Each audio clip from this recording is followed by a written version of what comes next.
All right, welcome back to the Crucial Squared Circle. It's Mark Franchise, joined, as always, for the third time forever last. Davison Sarai in the house. K-Pasta Franchise. Yo, and our good buddy T joining us again as well. Hello. With ease. Appreciate you guys supporting the Most Crucial podcast and the Crucial Squared Circle as well. Again, if you're just tuning in for the first time ever, just going to shoot on wrestling. Going to go through some different topics as we go through the show and navigate and find out just who the hell we are and how we're doing this. So appreciate you guys. If you've not subscribed yet, make sure you check it out, 1049 The Edge, on our YouTube as well. You can check out other interviews we've done with the Most Crucial podcast as well as the Crucial Squared Circle. Lots of cool stuff to get into today. We're going to catch up everything that's been happening in the last couple of weeks in professional wrestling. We're also going to get into the scariest professional wrestlers of all time. Now, that could get into just scary to be in the ring with, scary to see outside of the ring for fear of your life. And we're going to get into some of the guys that we consider the scariest wrestlers of all time, too, and we'll get into some other stuff as well. I think the biggest thing that went down recently was the Saudi Arabia incident. Good Lord. Last week we talked, I think both other podcasts, we talked a little bit about the blood money situation with Vince agreeing to take Saudi Arabian money. Yep. When that agreement was made, I can't remember, was the contract signed before the beheading of the journalist? Yes. Yes. Before. But then they started going within weeks of that assassination. Yeah, and it was like, what are you doing? And a lot of people were just like, that's kind of messed up. Well, blood money, that was the words. Those are the words that kept getting thrown around. Right. Blood money. Like, that's not a good look. it's a terrible look. And I mean, It's terrible. Let's be real with it. and then part of it almost makes me wonder, like, because pro wrestling is still kind of sort of on that carny, like, vaudeville mentality. Yeah. Any kind of press is good press sort of thing. I'm not sure in 2019 you want to play that card with, No. Let's go tempt beheadings with our crew. But, Yeah, it's just not a smart idea. And, I guess that's something that I didn't say anything because I didn't want to be disrespectful. But, when they announced, the first ever women's match of Saudi Arabia, and everyone was like, oh my gosh, they're so honored. And I was just like, first of all, it's nothing against the people of Saudi Arabia or anything like that. But I was like, well, first of all, I can guarantee they're going to be completely covered up, which was absolutely the case. Sure. And it's like, I'm not going to insult another country's customs or anything like that. But it was just like, I don't know. Even the fact that Natalya, who is possibly one of the most talented when it comes to in-ring talent. Thank you for that clarification. Gets a freaking bottle thrown at her on her way out to the ring. It's just like, why are you here? I don't know. Definitely. Do we honestly think that people within the WWE are concerned about the feministic practices of the royal family in Saudi Arabia, or is that just more of a grab for some PR? PR. Yeah. Straight truth. No lie. Jumping on that, because when it comes down to the way that when that whole thing with the guy dying and being assassinated, just plainly put, I feel as though that the WWE had the mindset that they've always had. If they can weather the storm on any topic that they bring inside of the ring and that they do inside of their own environment, and if they have control over the story by just talking about it outright, or at least controlling the language, yes. then they in turn have the ability to weather whatever comes at them. Yeah. They have inside of the ring or inside of the environment, they have this xenophobic mentality every now and again that just creeps up. Just a little. Just a little bit. There's a hint of it in every room. And just a mere dash. That said, though, it's again, it's tailor-made. It's choreographed. It's organized by their own verbiage and their own language that's used on the mic. It's controlled by their own press that they put out. It's all a charade. And in that same vein, I understand that this is a step forward in the direction of challenging perspective when it comes down to the women's wrestling match in Saudi Arabia. I applaud, and I'm all about movement forward. Sure. Yeah. But the root of the gesture is a PR plug. But I wouldn't say that bears a sour fruit. I think that saying that bears no contribution or no movement forward is misguided. Yeah. So. Oh, no, we'd but never erase that part but of it. no, we can't erase that part. But the roots of that tree are tainted. Yeah, and Cynical for sure. it's no hate on Lacey Evans or Natalia because that's. Well, I hate Lacey Evans. Yeah. That's a different story. I wanted somebody else in that ring with Natalia. I don't understand the matchup necessarily. Thrown. I want it thrown at Lacey Evans. You know, like Natalia's the last Ric person Flair got a on. bottle thrown at him. Not saying it. He said woo, and he pointed at somebody. I was like, no, Yeah. I don't want your woos. He said woo, and they threw a bottle, and he went whoa, Whoa. whoa. But yeah, I do agree with that though. It's great because it's a good, it's a step in the right direction. But again, it's just all the negativity around it, and then It makes it a half measure. right, exactly. It's like good on the girls for doing it and making history, Yeah. but then look at the aftermath of that whole mess where. Sorry to interrupt you. Yeah. T, you said it perfectly. You didn't say these words, but I've always thought Vince is so used to running his own kingdom in that big bubble.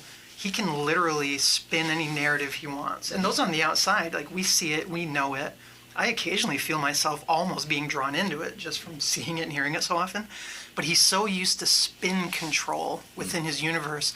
I really do think that he let that get to his head, and he thought he'd be able to spin global media coverage of this thing too. Yeah. If they can just keep saying the same words and releasing the same blurbs, people are going to somehow believe it. I mean, this fiasco, we got to get to the actual fiasco of what happened here recently, Man. but Because no way to spin it. no, does anybody actually know what? Well, again, it's like kind of like what you said. He's going to say one thing, but there's so many reports that Saudi Arabia apparently owes Vince McMahon millions and millions of dollars. I'm talking upward to like 250 of those millions. Yeah, that number's been oscillating between like 30 mil and like 300 mil. But Yeah, and apparently there was only 3 people who were actually in the air and gone from Saudi Arabia, while all the rest of the roster who traveled seemingly were being held hostage because of the money situation. Because apparently Saudi Arabia owes the WWE so much money that Vince McMahon cut the feed locally in Saudi Arabia as a way of intimidation or as leverage. And when you're dealing with Spin. when you're dealing with a foreign country, it's wise to handle personal matters delicately. Cutting the feed, so to speak, and literally, is not subtly handling it. that's a power No. play That's where you have no power. yeah. Well, because again, you're looking at it as if he's going against Ted Turner. You're going against a corporation or broadcasting, somebody else that has control or has a say. No, you're going against a country. You're going against an entity that is drastically larger than your fathoming. And not So- even just that, but a fascist community that Correct. still uses violence and death as a normal part of imposing their law. Yeah. Yeah. Yeah. And, the fact that as soon as the event was over, McMahon basically SpongeBob and I'm a head out and gets on his private jet with, I think it was him, Brock Lesnar, and Paul Heyman were the only 3. So, no, I've been following this really carefully. Okay. So he got on, there were a couple flights that went out. Now, the story that a lot of the wrestlers were pissed about was saying, why did he bail so soon? Did he know there were problems? Yeah. Since then, there have been stories released. I know Corey Graves was stamped Yeah. in this, but it's hard to tell because these are company men. Yeah. Corey said this was no different than any other show. Vince is always the first one on the plane to leave. He's the first one to appear. This is what he does. He's got to go and plan the next thing. Anybody who thinks this is out of the ordinary is blown it out of proportion. Right. But there were 20 other wrestlers who begged to differ with that point. Exactly. So I heard Vince was in a plane with Kevin Dunn and their kind of personal assistants. And then you've got Lesnar and Heyman who have their own jet. because Yeah. of Yeah. money. I heard you had the boxer, Tyson Fury. Tyson Fury. Kind of had his whole thing set up. Yeah. And then you had all the wrestlers left on that tarmac. And then that's where the story starts to get a little twisty. Yeah. Because the original story was that they were having mechanical issues with the plane. And that's why they had to stay on this tarmac for somewhere between like 6 and 10 hours. Yeah. Now, and a lot of people are like, airports have more than one plane. So at what point do you have to stay in one like that? Why would they not transfer them? And as a $1 billion company, you would hope that your boss goes, no, get my dudes on the plane. We're getting back We now. have to go Right. back to work. Yeah, well, quite literally, because they had to they had to throw an audible for SmackDown, Yeah. which ended up kind of being a blessing because it was the first decent SmackDown I've seen in forever because they had sounds like NXT, yeah, because NXT was all over it, and So we've got these wrestlers still on the tarmac trying to figure out what's going on. Almost all of them are reporting that the plane was surrounded by Saudi military police. Now, where that comes into fixing a plane, nobody knows. right, Then there was the part where about an hour or two later, whenever, they went ahead and did get another flight to leave. And that's when they put on the quote-unquote top 20, the people that they determined they needed for SmackDown. That would have been like your Roman Reigns yeah, and some of that top-tier talent. And so that left, the remainder of people sitting. right, The 2019 Job Squad, apparently. The next part of the story is they all start sending mad tweets all over the place. oh yeah, And I remember Curtis Axel stood out Yep. as saying, "Oh, I'm not enough." Middle finger emoji. I'm number one at home. We don't leave each other behind. right, exactly, This is very indicative of where the rest of the story starts to go, where people are real angry and accusing them of leaving us in this potentially violent country yeah, without anything to do. just totally bailed on him, And I would like to jump onto that because when it comes down to some of those wrestlers that you said on the second wave of move out, those 20, from what I had heard, those were the locker room leaders. And tied to that, everybody knows if you should know locker room leaders are a thing in this industry. Individuals who take charge in the locker room as a means of quality control and also putting people in their place as they need to be. And then that's the environment that needs to be maintained. And then taking those people who are stakeholders and individuals who have had a say and smoothing things over for these wrestlers who between management, basically the middlemen and understanding what's going on, you take away an opportunity to have a clean understanding of what's going on. And as such, you are leaving people in a panic mode. Now, Corey Graves, he had made some comments along the lines of it's just business as usual. And I think there's an essence of truth to that in the line of, yes, it was seen as business as normal when it shouldn't have been, though. In the vein of Vince McMahon just functions on a regular basis as a clockwork without consideration for what goes into a 9-to-5 for all of the things that he's maintaining. Thank you. So he keeps this idea of let's keep it rolling, let's keep it going. It's a dynamic organization that is constantly growing and constantly moving and constantly changing. And if you're going to be in this industry that is always going to challenge you, or at least, well, let's not say always. I apologize. WCW died, and we've had many years of not having a contender in the place. AEW, I will say, is challenging WWE, and as such, if you are in an environment that is competitive and challenging, you need to be at least aware of your resources, I would say, and particularly those that you are employing and those that you have. If you are taking yourself out of the picture, and then you are doling out commands, and those who you've doled out the command to explain the scenario to aren't there because they can't relay the message because they're now on the flight behind you, who is going to tell everybody that they are going to be okay? Well, no one, because The military police. The military police of someone who is not actually communicating that. So Yeah. it turns into a very rigid and rough pull out, so to say. Yeah. Well, so here's the thing that gets me then, because we talked about him just. I didn't really know what had happened until I looked more into that cutting the live feed thing. Now, do either of you know this kind of national cable provider that they have? Is that state sanctioned there? Is that like a I'm state not sure, but if television? you've got a mandated channel of the sort, I would only assume I that gotta state. think probably. Yeah, I mean, Like in a fascist Yeah. society. Yeah. Is that kind of regardless, I the mean, case? PBS is not everywhere, yeah, is it? Right. Is it? I No. mean, not exactly. Right. So, right. It's here. anyhow, anywho. Right. Well, this is the point I'm making. Vince is used to, again, ruling his little kingdom with an iron fist. To some degree, he's been able to play American media to some degree. I mean, Yeah. because he's now in USA and Fox. I don't think he thinks he runs them. They quite obviously run him. Who knows what he thinks? But so now he's in this other country. Couldn't be a different political atmosphere. He goes in and pulls one of his typical VKM power moves. He cuts this feed. It's not Comcast. It's not Charter. Right. It's frickin' the Saudi royal family. Yeah. And so he's like, you know what? I'm going to cut this thing off. And I heard that he did it without telling anybody and just before the show started. So there's 40 minutes with no show. That's a genius amount of disrespect. Well, so here's the part that kills me. Then he leaves immediately after the show.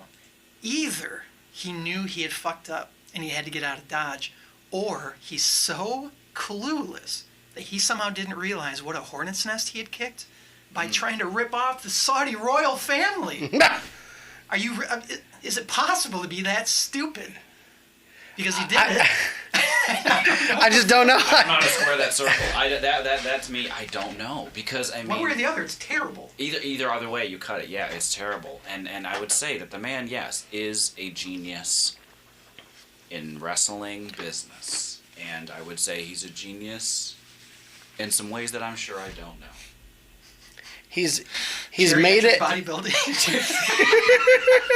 Stakes and weights. So Lumpy, and you can see him on the cover of Lumpy Grandpa Who Looks Like a Hot Dog magazine. I still respect. More veins than brains quarterly. I respect what I can't do, and that's something, and that the man can do some things I can't, and I respect that.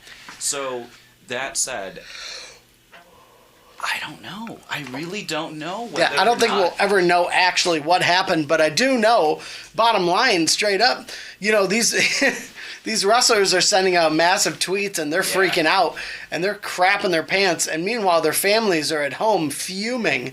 And what are you going to say? What are you going to do? Well, I mean, on the vein of two things. One, if you're stuck on a tarmac, from my understanding, you can't get out of your seat. So if I have to pee, I'm pissed. Then the second side of that coin is that if I have any form of layover or any form of delay on my plane, I'm going to be annoyed. And you add that to a primarily concerning state of tumult on a regular basis, we will say. Yeah, I'm a little bit more concerned for my well-being, and my family should just be the same also. The one big tweet that stands out to me, Carl Anderson from the OC. Yeah. Very funny dude. Absolutely. I've never seen he and Gallows do their, what was that called, Southpaw Wrestling? Yes. Southpaw, yeah. So funny. Sex Ferguson is the funniest character in the history of the world. Jake and Lauren keep telling me to watch that. Oh, it's so funny. But so anyway, Carl Anderson's wife responded to one of his tweets where he was like, yeah, I could use a second pool or maybe even a second house, but I don't know if I need to come back. Now his wife replied to that later. Oh, no, I'm sorry. He said something about a pool. She says, yeah, try second house, but I don't know that your wife and your kids need to be worried at home while their dad is in a hostage crisis. Right. Those are the words she used. And that was the only time that had actually come up. I think a lot of us were saying it and thinking it. Mm-hmm. But she's the first one attached to it by family to one of the performers to use the word hostage. And I think that's probably closer to truth than most of what they were saying. That's some alarm bells. That's what the U.S. Government had to step in, from my understanding as well. Right? And in some way, shape, or form, they were aware. Yes, they were made aware of the fact that the WWE superstars had been held in Saudi Arabia, and they were updated. The State Department, I believe, had some form of intelligence and knowledge base on it. However, they had made clear to the McMahon family, they will not intervene if this happens again. They will not step in and say anything if this happens again. Right, because this isn't a national crisis. This isn't a crisis that involves our country. When you've got 1099 employees across the country, how are you going to actually say that they're of major concern to Vince McMahon? Right. I'm not trying to sound funny or mean, but the fact of the matter is that he sees them as expendable. Sure. Yeah, and you can't just make a whole bunch of wrestlers disappear. There's a lot of talk, though, forever from disgruntled employees saying we feel expendable. We feel like non-human cogs. And this is the closest we've ever seen to him really treating them that way. And like, what do you... Business as usual to him. Right, exactly. But that's what I'm getting... Like, that's what my feeling on the whole thing is. It's like, how could you, in your right mind, go back and work for somebody like that who just bailed on you? Right, and that's where a lot of them are saying, I'm not. Yeah. And this is what's interesting. I've been thinking this for a while. He's been so desperate to sign more talent, right? Yeah. From going anywhere else. And we were joking before we went on the air about Randy Orton. Yeah. We're going to get into with his contract shenanigans. He's a snake. Yeah. So, the idea of having to hold everybody down with money just to keep them off other TVs is fine. Yeah. But I've always wondered from the performer's standpoint. Mike Bennett, for example, he's been put in this cuckold position for months on TV, watching his wife say she's sleeping with other people. At what point can he go, he's not going to fire me. He doesn't want me to go anywhere. Right. What can I say and do to get away with? Can I just not show up? can I just start blasting his ass on Right. social media? Yeah. I'm waiting to see because we gotta be close after this mess. Like, I want to see these contracts. Yeah, push those buttons. Push that envelope. I want to see how. I want to see somebody make him fire them and see what it took. Let's And- see how AJ Styles gets pissed off. And I guess that's one of the main reasons I was bummed that Randy Orton didn't. Yeah. That he signed a new contract with WWE, because I really hate to say it. Don't get me wrong. I think Randy Orton's a fantastic wrestler. I think he's done basically everything he can do in the WWE, and it's not because I want AEW to succeed that I wish he had signed with them. It's just that I want to see something new. I want to see something new from Randy Orton, because what hasn't he done in WWE? I mean, he's kind of done. I'm kind of over it. I have no interest. I would never go to an event because Randy Orton's going to be there. No, thank you. I'm sorry. It's nothing against him. Don't get me wrong. It's that was not. the joke I was making. Like, Right. okay, having people cross over and show up on new shows is pretty interesting, but past that initial shock, I'm not a person who's ever much of a Randy fan to begin with. So I'll just Well, put that he's right an out asshole. there. I mean, but like, am I gonna turn in to see what he's actually doing? I'm not. I don't care. He's way over, Yeah. that line for me. And I personally have my questions as to whether he would have been this successful if it weren't for that nepotism that exists in WWE. If his dad hadn't been on those first couple of WrestleManias, Oh, yeah. would he have gotten all of this hype? And I don't. Yeah, because Cowboy Bob Orton was he ever even world champion? No, but he was Roddy Piper's towel boy. Right, So he right, was yeah. a quote-unquote main eventer. Speaking of next week. He was in. He was in a couple of different I think the first 3 WrestleManias he was a part of, and he was a name. Back then, that's what a lot of wrestlers were a name. They were brandable. Now it's just everybody's serious business. Yeah. No, but there's very little characters in wrestling anymore, and that's what I miss. Give me a freaking garbage man. Do something different. Like, okay, maybe not Duke the Dumpster Drosy, but and not the Goon. But I was gonna say the but like, Agree to give me, disagree. I'm sick of these greasy looking dudes who are just like, I'm serious business. I just want to wrestle. I just want to wrestle. McIntyre, Like, come on now. oh my gosh. And, that guy went through months of debilitation just to be a pawn in a cuck storyline. Yeah. It's like, that's all. Again, That's why he did this. That's why he spent the whole, 30 years of whatever he's put into wrestling, because he eventually wanted to work occasionally for VKM as a bit player in a cuckold storyline.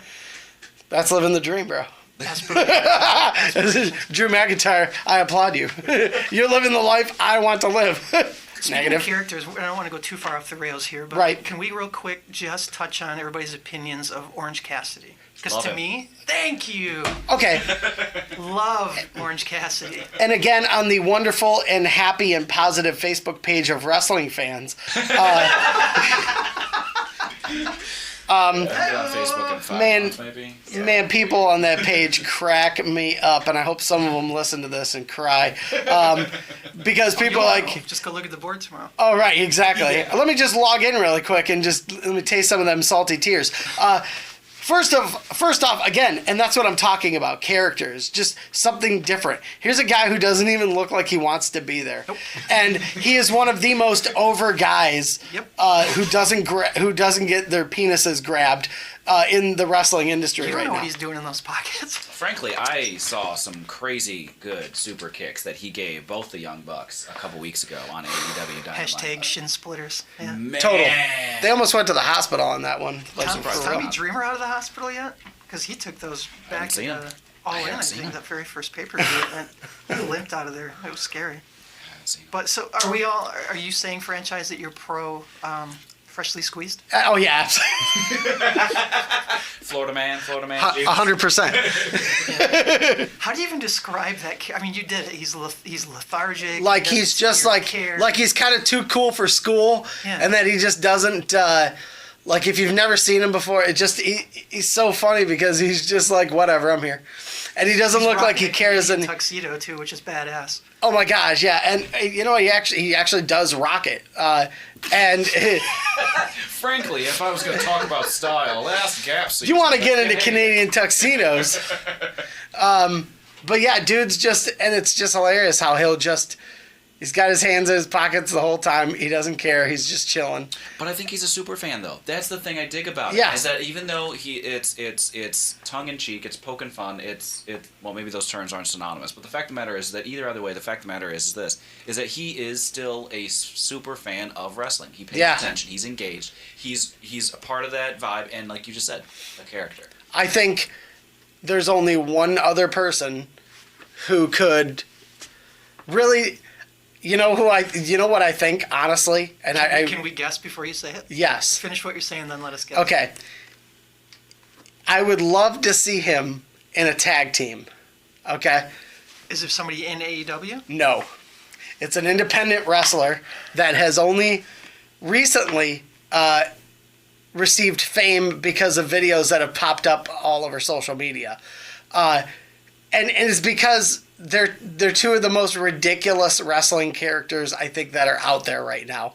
Are you being fair? Is this somebody we're even gonna know? Maybe. You can't Well, you should if you. maybe. I don't know because it's just to me. I think I would love to see Cassidy team up with the Michael Jackson wrestler. Oh, Michael Jackson See, I don't know wrestler. the Michael Jackson wrestler. Oh, you don't? Okay. We're going to have to play a video here and show you exactly what the Michael Jackson wrestler is. It's this dude who looks just like Michael Jackson. And Well, I mean, what he does, his finisher, well, is he off the wall, or is he bad, or is he noseless? oh no, this is dangerous Michael Jackson. just say noseless. He could So- have just said, like Invincible. Later. Name records. Just stick with Well, records. I just think in terms of okay. Yeah, well, I saw where you were with your records. Then that, Noseless was a B-side. No, Michael Jackson wrestler is like dangerous Michael Jackson, and his finisher is a Blast it moonwalk DDT. And he'll like punch dude and then start Michael Jackson dancing and literally copies Michael Jackson's mannerisms while wrestling. That's pretty great. And and is not actually a bad in-ring performer. And it's hilarious. That reminds me of the Human Tornado. Did you ever see that guy way back in the day? yes. Pretty similar, sick dance moves, too skinny to be wrestling probably. Big time over with the fans. Look at this. Bam! Drops it. That's what I'm saying. I wonder if they'd let him do He's got the moves. That's it. That's all he's got to do. What's his name? Santana Jackson, Santana Jackson. the king of pop elbow drop. Oh my gosh. Yes, Santana Jackson and Orange Cassidy. Santana Jackson and Orange Cassidy. Sure, why not? What? Alright. Just talk about I'll fight you. literally off the wall. Literally. That would be one of the most off the wall tag teams, literally. Well, Can one you moves imagine? and the other one doesn't. No, that's what I'm saying. How flamboyant Santana Jackson is, dancing just like Michael Jackson, and then he tags in Orange Cassidy, who's just like, all right, here we go. I'll do my thing. I mean, can we I guess. agree though that it's really pretty amazing how athletic Orange Cassidy can be while his hands are in his pockets? Easily. Yeah. When he, That's very, very skilled. I'm not knocking it, but man, Yeah. take a jump off there and then land funny. and have no protection too. Like jumping through the ropes is dangerous to begin with because if your foot catches, you're screwed. Yep. And he crushes through dudes with his hands in his pocket, rolls, squats up, gets back on his feet, rolls into the ring, and then kips up back onto his feet. Sunglasses never budge, by the way. Right? Yep. See, I've been told never to put your hands out when you fall because you might break a wrist. If you put them in your pockets, as I found out almost the other day as I was going down the stairs and then slipped down the stairs, it is more dangerous. Right. So Orange Break your wrist or Cassidy. break your head. So, Yeah. So Orange Cassidy, please don't kill yourself. Yes, we need to see a long career from you, sir. When he does that, though, think about those Darby bumps that, Yeah. when he gets his hands tied behind his back, which happens Darby is far more often than it happens to most people. Right. But all of a sudden, he'll wrestle with his hands behind his back, and he's doing tope con hilos, where he does that front flip through the ropes. Yeah. He's doing coffin drops off that the top rope. tadpole man. And call me a mark or whatever you want to call me, but I just look at it like stuff like that is super entertaining to me in a world where there's just cuck storylines and everybody's all Yeah. serious business and nobody's got a character anymore. Everybody's just all serious business, and I'm either really angry or whatever. And it's just like there's no originality. So give me Santana Jackson, who with the King of Pop elbow drop, and give me Orange Cassidy, who doesn't give a shit, but is completely over. Dinosaur wrestler. Yeah, exactly. Which, by the way, jumping on Dino Man, I gotta send some accolade that way. He showed up in Detroit a little recently. Really? From what I had heard, even though he's injured, he was still signed a contract for some company out in Detroit. I believe it was in Saginaw, and he ended up still showing up, still starting some shit with the other wrestlers that were there, but he still followed through with his contract. See? I respect the fuck out of that. I love that. That's cool. Hell yeah! So appreciate you, Dino. You are out there, and I hope you're listening. If not, well, start. Please heal up Please. and join us in the future. We know you're stranded in the Paleolithic era, but we need you to do that. Yeah, science. Marco is tired. Right. Oh man. Well, so yeah, let's get into it. We wanted to talk about some of the scariest wrestlers of all time. Jeez, you're not a wrestler, but you scared me. Pretty scary. But and that literally could go for either in ring, having to go 1-on-1, or even as a tag team with. There've been a lot of really gruesome dudes out there. Yeah, there have. And wrestling hasn't always been a sports entertainment for the layman. Yeah, coming back up through way back in the the 1930s, they were still trying to pass it off as if it was a real. God, I'm trying to be so careful. I try to protect kayfabe in here. Right. Legend has it that they used to present wrestling in a different light to make it look like a quote-unquote more realistic fight. And all the way up through the 50s, 60s, 70s, even early 80s, they were still trying to pass it off that way.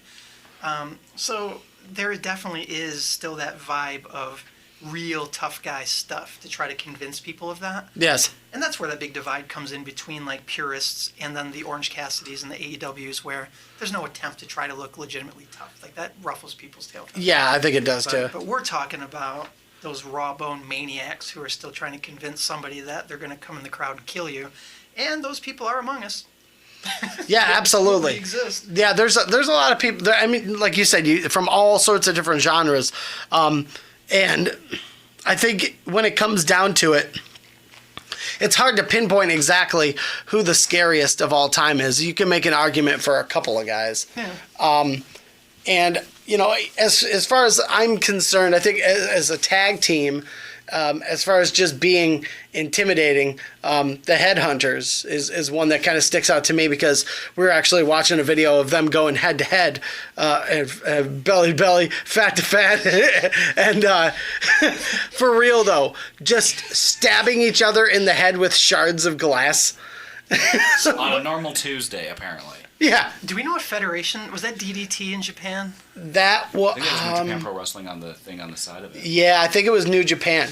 Really? It's very possible. Well, Maybe All Japan or Yeah. something of the sort. But Yeah. still, Yeah. yeah. Well, we're talking about a thing that you can find on the inner tubes on YouTube called Stranglemania. Yeah. Which is an old school, early 90s release by the Insane Clown Posse, where they basically just went ahead and stole a bunch of wrestling footage and put it out as their own wrestling tape. Yeah, they did commentary on it. And if you've never seen it, it's one of the funniest wrestling videos you'll ever Pretty see. funny. But that's how I got introduced to those guys. Right, exactly. But even Mick Foley is he gets paid from them for it. After he found out that they stole his matches, he was like, "Hey, what the hell?" There's a couple big names. Terry Funk's. Yeah, one of those, yeah, Funk's into it. Lama Nama Numi. Lama Nama Numi. Lama Nominator. Yeah, but the Headhunters wrestle as. Don't say it.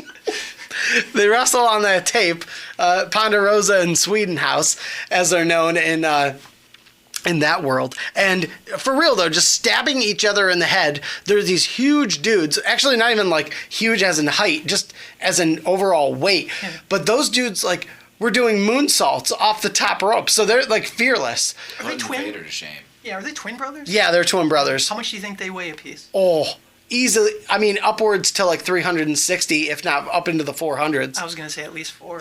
And agile dudes for being that big. I think the only other person who comes even close is probably Vader. Yeah, I was thinking about that. who you could even include on this list too. Yeah. Oh God, I keep forgetting about. We have Keith Lee now. Keith Lee, NXT. Oh, okay, Think gotcha. about him. He's in that 350 range, and he is the most luchador big guy I've seen. Is he the Flat out. cat that's been opening up the shows and then doing the... He is the really big black dude who has wrestled Dijakovic a few times Okay. on NXT. I Is he the guy who's been teaming with Matt Riddle? Yes. Okay, that's Yeah. it. Yeah. He's a big boy too, and he saw him do a freaking moonsault off the top rope onto who was that on SmackDown? Oh God, I don't remember on SmackDown. I didn't see it on but SmackDown, but I would love to. That's one of his highlight moves, though, because of his size. Anytime he does Oh, something yeah. athletic, it's just spectacular. It's very easy to be judgmental to people when you're sitting on the couch. And you're, I could do that. No, you couldn't. And if you did, you'd break your kneecap because you don't know what you're doing. Stay away from the hardest part of the ring. Right, exactly. Unlike AEW wrestlers. But, wrestling evolves, and so Keith Lee's doing it in 2019, but Ponderosa and Sweetinghouse were doing that in the early 90s.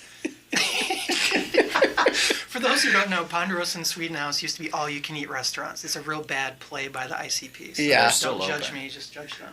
Ponderosa is still open. Is it? They have a handful of places. They're not good. When I was a child, I used to go there. Me too. Yep. Wow. Not anymore. Right.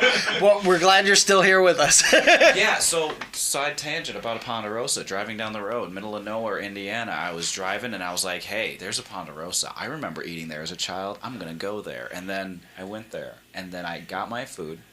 Mind you, I got one of their steak dinners and the all-you-can-eat buffet. Because You went guess in. what? I went in to Ponderosa. I left Ponderosa immediately after when I saw my steak hit the table. I couldn't even eat the spaghetti that they had at the all-you-can-eat. I couldn't eat any of the vegetables. I couldn't do it. Ponderosa has lost its luster. Well, it's a good thing you didn't, because Ponderosa and Sweetinghouse like it a lot. Yeah. They don't complain at all you can eat places. They complain when it closes, apparently. But the headhunters were nasty. Again, watch the Strangle Horror. Or Stranglemania. Yeah. Strangle bathtub. How do you think their mom felt watching her sons Oh my gosh. dice and slice each other? My mom wasn't even a fan of us wrestling on thumbtacks on a trampoline. Okay, you can't, no. My mom was upset with me playing with neighbors. You can't just say playing with thumbtacks, and that wasn't even on a bar. You can't. Right. Yeah. I got in trouble when I didn't vacuum my bedroom. Yeah. Yeah, so these are different Perspective. stakes. So, I gotta imagine that's gotta be really unnerving to watch two people who really care about each other kick the shit out of each other and basically attempt murder. Because literally in the video, he stabs him in the head with a shard of glass multiple times. Yeah, you can see it. Like, it's disturbing. It's like, I wouldn't want to wrestle dudes who just are willing to take that. Right. How are you expecting to hurt somebody? If you really encounter somebody and you're put in a situation where you got to defend yourself, what are you going to do to a guy who takes a glass shard to the forehead? Like, I don't know. To hurt him? Yeah, I mean, That's one of those situations where you cut your losses and you run for your life. right, exactly. They're 400 plus, so you just kind of walk briskly in any direction. Yeah. And you're safe. Unless you got a freaking ribeye attached to your back, I think you're good. I'm being specifically negative in the wrestling. I said this last time. Real life social rules cease to exist in wrestling. It's not PC. I feel terrible saying some of these things, but We're Right. talking about wrestling. I'm just being clear. It's wrestling. Just being clear. It's entertainment right now. This is what we call radio sports entertainment. Oh, is that right? They can't see our faces. It's all tongue in cheek. It's not. Having done a lot of wrestling yourself, Yeah. what do you think of that axiom that the closer you are to your opponent personally, the easier it is to go hard? Pretty easy, actually, because it's a matter of trust. All the people that I liked wrestling were people that I really trusted. So I was never worried about getting involved. And even like people who I was close with, not that I didn't trust them, but I knew better to let them do certain things to me. It's just a matter of, I know you want to do that. And I applaud you, but you're not doing that. Like, What's the craziest thing somebody ever asked you to do in the ring? craziest thing. I think, to be honest, take a tombstone. Yeah. Because that's one of those moves that's like, well, you might go paralyzed. Yeah. You might get paralyzed after this happens. And one time, I took two tombstones the entire time. The first time was perfectly fine. It went perfectly, and my best friend did it to me, so I was cool with it. The second time, it was almost like a pile driver tombstone where It set out? where I was outward facing, but he dropped me like a tombstone. Oh, okay. And I was wearing a go-kart helmet, and he dropped me on a chair, and it didn't feel too good. I kind of landed directly on my head, but luckily, like I said, because we were on a buoyant surface at the time, it wasn't bad. But I was like, I'm not doing that again. So that kind of protected your neck then because of all the give when you hit? My neck actually took the blunt. It was the top of my head was fine because I was wearing a go-kart helmet. Well, that's what I was so I looked like a jackass doing it. Yeah, it's not the top of my head I'm worried about. It's the crushing of all my my vertebrae between my head and my chest. Because I gave him a what's up headbutt with the helmet on. So I crushed his balls with the helmet. Okay. And then... So you had to pay but that was Tombstone was probably the scariest thing because you're like, okay, I might die. But thumbtacks were never an issue. I never cared about that. Yeah. I never, I kind of enjoyed it to a certain extent. You kind of have to in a way. You just have to not hate it. Right. Isn't it crazy the things we normalize as wrestling fans that are just like, that's just how it goes. Right, yeah, no. You know somebody, the worse you can hurt them. It's great. Yeah, I was watching one of my tapes with somebody a couple weeks ago, and I was like, oh, you see that? I pull a thumbtack right out the top of my skull. There's a couple of them. Actually, the worst one I ever got was one right on the top of my penis. Not the head. That was... I had a helmet at that time. Yeah, not that helmet. I didn't think we'd be talking about this topic. So. Yeah, so you want to get down to real brass tacks. That was annoying. I was like, ow, I feel that. I'm sorry, the word annoying does not apply. Yeah. So franchise, how was it when you got stabbed in the penis with a pen? Annoying. Went like this. And we were good. Gotta get that out of there. Hey. But yeah, that was, like I said, thumbtacks, it's one of those things where I give it Annoying. That's not even in the realm of word. One used to describe a thumbtack anywhere near penetrating my body, let alone my genitalia, sir. And you know what's weird? I would totally do it again, like today. There was no... Stop it. The whole thing or just the penis thing? Not the penis. I never want that to happen again. Like, yeah, line them up. Thinking this morning, it might be time to pop a thumbtack back. Bing, bing, bing, bing, bing. No. Next song. I'm telling you, next song. I'm talking about, I would totally take a choke slam into thumbtacks. Cool. Yeah. And it would hurt so bad, but I'd be like, yeah. Cool. That's kind of like the feeling. Yeah. If I had to give it, if you could pinpoint the feeling into a sound, it'd be like, yeah. They have clubs for that, man. So it was a lot of fun. That's what's up. Well, so we were saying that, we're speculating on how Swedenhouse and Ponderosa's mom must have felt. Anyway, perfect segue, huh? Speaking of all you can eat buffets, Yeah. Now, if your mom listens to this, she has to think about her son my mom does listen popping a to this. thumbtack out of the penis there. Yeah. I wonder how she's going to feel.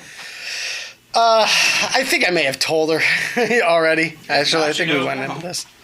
But yeah, if not, yeah, she knows now. Yeah, But yeah, that's yeah. But going back to what you were saying, probably the tombstone, because that's just it's one of those things where it's just like, man, we weren't even trained. We'd just grown up watching wrestling and imitating it, so you're always a little nervous when you're doing things. And that they say don't try this at home, but I say absolutely try it at home. And if you get hurt, well, that's part of it. I got hurt. I freaking tore the muscle off one of my ribs, and it's still hard as a freaking rock in my back. And there's not much I can do except have surgery on it. But here we are, 16 years later, and I'm still living with it. Still a fan. But you know what? I would still really go back. Damn it. Oh yeah, I'd still go back and I'd do it even harder. Oh. It's real in my ribs, damn it. Damn. I had plastic surgery on my ribs, okay? I was a nam. So wait, were you afraid of that pile driver though? Because I mean, was this had to have been after Owen had crushed Stone Cold's neck with a. Oh yeah, many supposed years later. Stone Cold or a tombstone. That was a weird move he did to Stone Cold, though. He sat down. It was a sit down tombstone. I was like, I always wondered, like, I loved Owen Hart, but I was like, what the hell were you doing, dude? Like, how did you expect that to go okay? I think that's why he had so much heat with Austin afterwards, because he was like, I'm gonna kill that son of a.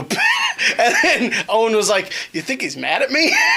Oh, I don't know. You just killed him. I've never seen anybody do it that way before, and I've never seen anybody do it since. I think the only time I've ever seen anybody do it. Exactly, and I think there's a good reason you haven't seen anybody do it since. Well, we're nerds anyway for even liking wrestling, and then I'm like extra nerd because I really pay attention to these details.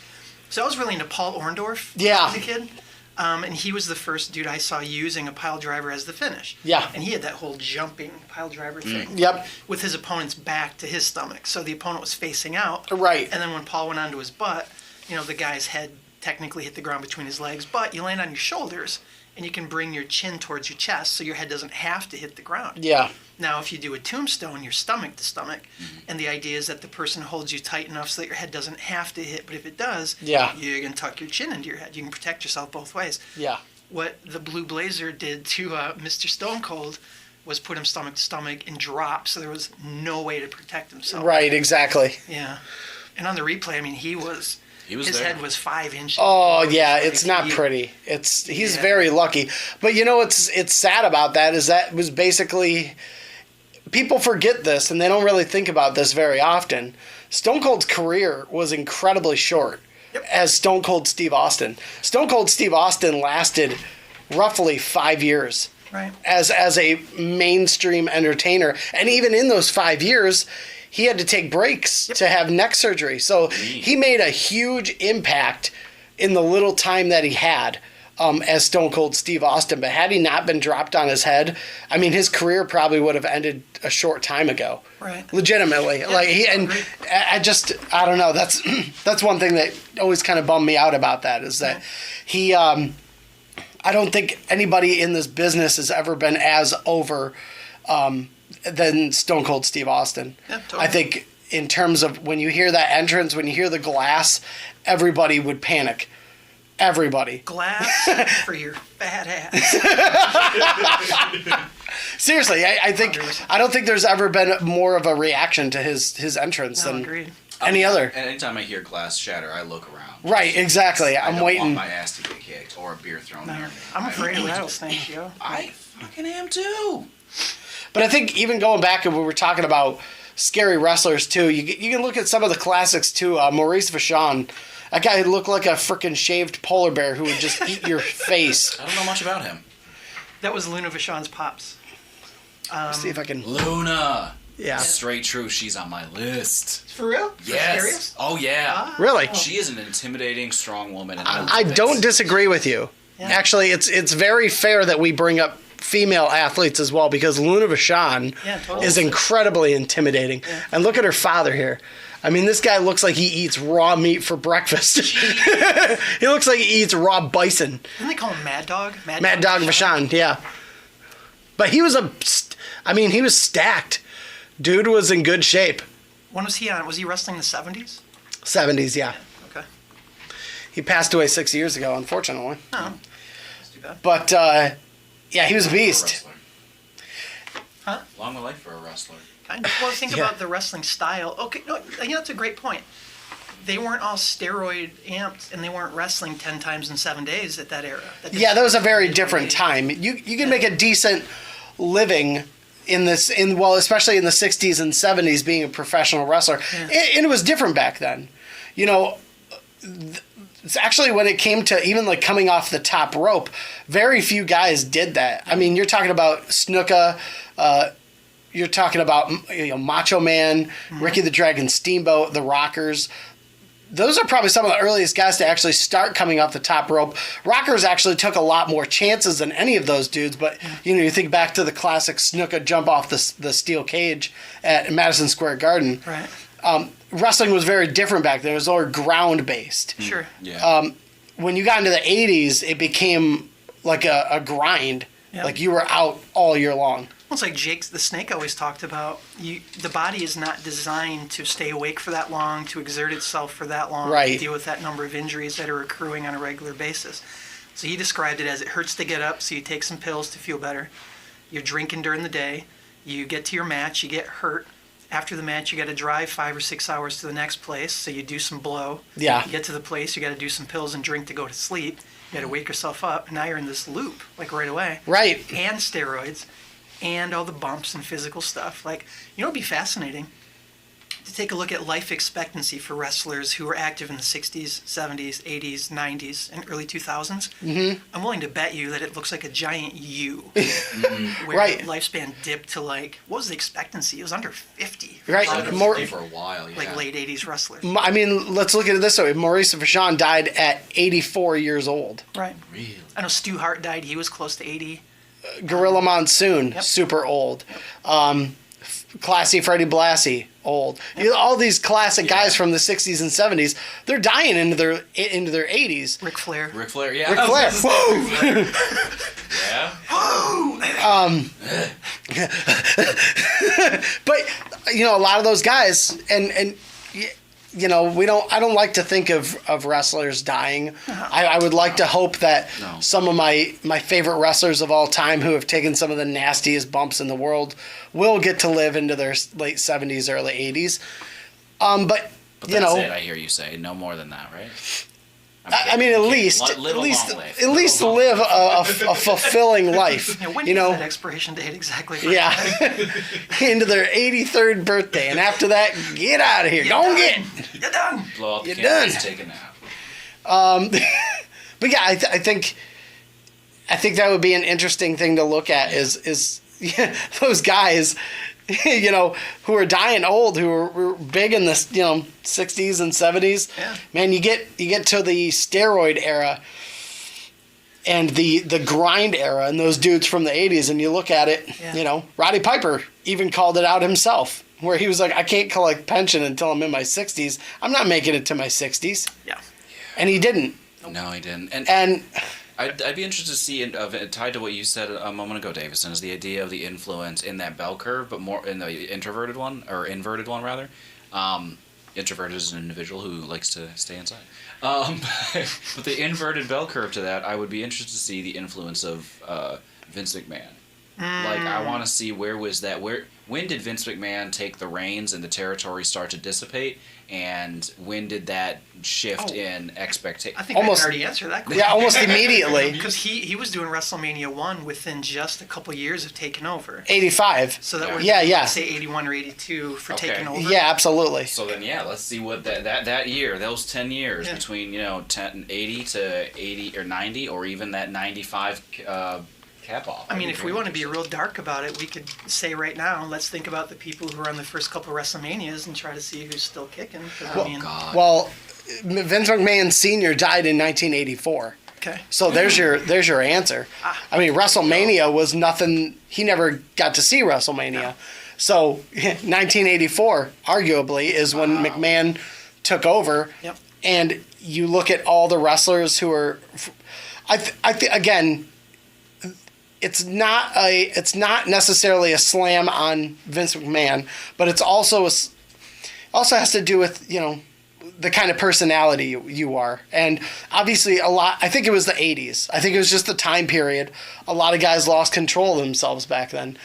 And when the new generation turned up at around 95, things were different, but people still had their struggles. Shawn Michaels struggled with pills and stuff like that, and Razor, obviously. But then you have guys who like Owen Hart, who never fell into those traps. They always looked at wrestling as a way to make a good living for their family, and they lived that way. They didn't have any demons like that. Right. So I think a lot of it has to do with your personality too. But again, the big thing I think was the 80s. The 80s, wrestling was so huge and such a part of the culture that they were expected to perform at these levels that you can't ask people to perform at without some kind of backlash. It was literally impossible. I mean, just the expectations were literally impossible. There's Yeah. only so many hours in a day to sleep, to eat, to train. You know, your body needs time to heal from training and from injury. Yeah. It's just not sustainable. It never was. I Yeah, don't know. It's nice to see that they're slowing down. And that's one of the nice benefits, too, of this competition with AEW coming in. It's not just the alternative for the fans, and it's not even just the professional variable for the performer, but it's the fact that if they're saying we're going to pay you X amount for only, let's say, 80 dates in a year. Yeah. Now that puts Vince and those folks on the hot spot to decide, like, are people going to want to do 280 when they can only do 80 over there? Yeah, no doubt. And start giving people more of a break. Yeah. That was one of the big components when it came down to AJ Styles resigning, is his desire to have a less rigorous schedule for him to be around his family and be home more. Because he put in a ton of work. Dude is a workhorse. He Yeah. is the house that AJ Styles built. Yep. Well, maybe he's not, but SmackDown is. He's a trailer home. He just kind of travels around. He's on Right. the house that you go. Wow. He just sets it up in the parking lot for the show, and then he gets back in and goes to the next one. Right. This is my house that I built. Cracks open a Coors. Yeah, you can tell by his accent. But who made the list for you? Because I got the headhunters. Oh, for the dangerous folks? Yeah. Well, I have two, and I think I'll save the big one for last. So let's just talk for a hot second about this handsome young man, won King of the Ring. Oh, yes. He was part of Bobby the Brain Heenan's stable for quite some time. You may have caught him in a little tag team called the Colossal Connection with Andre the Giant at one point. Caruso. You may have seen him over in WCW cavorting with some weirdos in a thing called the Dungeon of Doom. Kevin Sullivan, you could tell he was mean because he had a little bit of paint under his eyes or something. Yep. We're, of course, talking about the gentleman until he wasn't, Haku. Yeah. Put it, gentleman until he wasn't. Yeah, thank you. Yeah. Dangerous Folk Hakubi, especially back in the 80s. Because dude was kind of one of those wrestlers that always was met with a lot of intimidation, especially as Gorilla Monsoon and Bobby the Brain Heenan, especially with Jesse the Body Ventura too. Anytime that guy was in the ring, that was one of the things they were talking about, how tough they were. And back in the 80s, that wasn't normally a play. That was not, Well, like you said, they were playing up character and storylines, but with him, he was the storyline. Right, exactly. Be He careful. didn't have a character. He was the character. Yeah. And I was too young to know, but apparently part of that character, at least among the boys, was sheer and abject horror of rubbing Oh my God. the wrong way. Because honestly, I mean, let's just go ahead and touch on real quick the tropes of pro wrestling. And Yeah. do they traipse into racism? Absolutely, they do. Yeah. This is one of those questions of, is it a negative to focus on a positive? Island wrestlers have the hardest heads in the history of heads. Yeah. They crack coconuts with their heads. They can crack concrete with their heads. Those heads are indestructible. Let's just get that right out of the way. Yeah. Wrestling science. Can't, Right. can't break an island head. No. Like Fact. Steiner math. You can't beat Steiner math. That's correct. And here's how you know. Because the more you hit it on a top turnbuckle, the stronger they become. Right. You look at the Wild Samoans too. You could even throw them into the mix. Yeah. They presented themselves in a way that was incredibly intimidating, where you honestly believed that they were crazy. Yep. And how do you defeat somebody who's clinically insane? That's how they were portrayed. They were Wild Samoans. They were. Well, this is where it comes into the touchy stuff, because really they're portrayed as savages. Right, exactly. Yeah, that's where we step into stereotyping. As a kid who is naive to that, I'm not thinking of them in a racial sense. I'm thinking of them as, well, I'm not like, well, what country are they? Oh, they're natives. They're crazy. I didn't think like that when I was a kid. I was just like, Jesus, these guys are insane. Right. It had nothing, race never came into it at Just any the point. insanity level. Yeah, just the insanity, the intimidation level. I was like, man, these natives are crazy. Didn't I they wonder. just, eat raw fish and shit? Like, just hit each other with these big-ass raw fish? I can't even remember. It's just messy. It's just a wild. lot of that stuff too gets lost to time because of Cough button. Sorry. I don't even know if it works. Because a lot of that stuff happened on like WWE Superstars and stuff. yeah, That was like cool. the televised stuff. But yeah, Haku is super intimidating in and outside the ring. Yeah. And he's one of those guys where, I mean, he has such a huge reputation. Aside from King of the Ring, like, I know he was a tag team champion with Andre. Yeah. even like when he was in WCW, NWA, did he hold any singles titles that anybody can remember? Not that I remember can any. think of. Not that I can think of. But the strength of that man, that's the thing that I will echo with you, is that, he was a gentleman through and through. Don't cross him. He'll handle his own. I mean, and then some. So if you're not a historian like the three of us, I would highly recommend jumping on the YouTube and just looking up Haku stories. Yeah. You'll get 10 minutes, 20 minutes of pro wrestlers, past, current, present, whatever, talking about the scariest things they've ever seen a human being do. Mm-hmm. You know, and like you said, going from peace-loving and quiet to just committing these atrocious acts. Right. There are two that stick out to me, and I'm sure you've heard others. One that I just heard more recently, and it was corroborated by several wrestlers, is that, again, these stories always seem to take place in a restaurant or a bar. Yeah. Or, a bar with food in it, so either way he's at a bar. And basically, people seeing him as I'm sorry to bring it in again, but they said it, when they're in more country areas, a bunch of white folks would see this dude. Yeah. And there were times that the other wrestlers were accused of having a black person with them, which is already screwy. Yeah. Like, well, A, he's not even black, so whatever. Right. But so the story I'm thinking of is that people were like, yo, leave him alone. Just leave him alone. Yeah. And these people kept like going over and poking at him, so finally they went right to his table.